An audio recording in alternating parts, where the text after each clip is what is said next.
Happy 2024 to you. Hopefully you enjoyed your Christmas season. We're in January already. I can't believe it. We're going to try something a little different this year. Last year we did letters with questions and it was great. We really appreciate everything that you guys did, and the sound or the questions that was asked was fantastic. I really enjoy talking plumbing if you haven't noticed. This year we get a lot of phone calls in the office with questions to me or to my staff members or to some of the technicians and asking plumbing questions. And so this year we are going to go through some of those phone calls. We've recorded some of those and we're going to actually do some answering of those phone calls, and you guys get to hear them live. So let's try this out. Let's hear this first one. Here we go. Hi Lance, Alyssa Hartley here in Rock Springs. I keep hearing horror stories about plumbing pipes not being able to handle these Wyoming winters. But Lance, shouldn't the heating inside the house take care of that?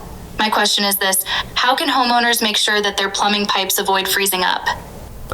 This is a great question, Alyssa. Thanks for the phone call. Appreciate it. Yeah, your heat should normally take care of your pipes unless they're put in the wrong spots in the home, and that does happen. Now, the biggest one we find is hose bibs. Hose bibs breaking, people leaving their hoses connected to the hose bibs. A lot of times these frozen pipes are in a crawl space where the heat's not there. But yeah, you're right. Most of the time your heat should be taking care of it, but that's not always the case. Sometimes these water lines are put in bad spots. Sometimes the cold might be coming more from one direction on the wind, and that water line's kind of more exposed in that area. Sometimes these water lines don't have any protection against them, such as insulation or heat tape or anything like that. If your water lines are in an exposed area or an area in the crawl space, you might want to make sure that they have heat tape on them, that you have some type of insulation around it. But I really think that this is more along the lines of hose bibs that we hear about all the time.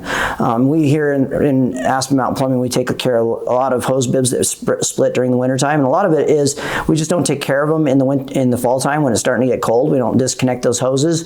We don't make sure that they're covered up and they're protected. There's foam things that you can buy to cover the hose bibs. Any way of keeping that exposure to it is really good. Now, obviously, we try to do a frost-free type hose bib in this area. What that means is it shuts off back inside the house where the heat's actually at. But yeah, this is a great question. How can you take care of it? Make sure that you're not having any exposed water lines underneath. If you do have a crawl space, make sure that crawl space is being covered up and insulated really good. Make sure that there's some type of heat tape on the water lines or foam around it if it's in a crawl space. If it's an area of the home that you know that you've had a tendency of it to freeze up, just let that trickle for a little bit. But Alyssa, thank you for that question. That was awesome.